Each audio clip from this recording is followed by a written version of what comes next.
Praise the lord. Hallelujah. Good morning. ఈరోజు దేవుని వాగ్దానము పేతురు రాసిన మొదటి పత్రిక 3వ అధ్యాయము 9వ వచనము. ఆశీర్వాదమునకు వారసులవుటకు మీరు పిలువబడితిరి.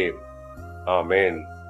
క్రీస్తునందు ప్రియులారా, ఆశీర్వాదమునకు వారసులవుటకు మీరు పిలువబడితిరి గనుక కీడుకు ప్రతి కీడైనను దూషణకు ప్రతి దూషణైనను చేయక దీవించుడే. అవును, దేవుడు మనలను ఆశీర్వాదమునకు వారసులుగా ఉండాలని పిలుచుకున్నాడు.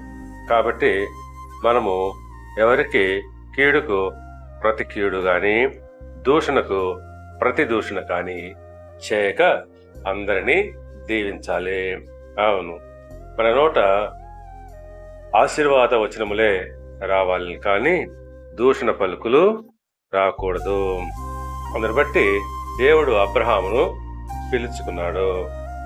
ఆదికాండము 12వ అధ్యాయము 2వ వచనం ప్రకారంగా నీవు ఆశీర్వాదముగా నుందువు అని అంటున్నాడు.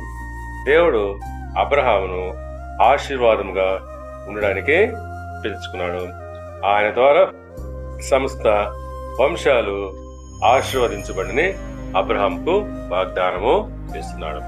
ఆ ప్రకారంగానే మన ద్వారా కూడా ఇతరులు ఆశీర్వదించబడాలని ప్రభు కోరుకుంటున్నాడు.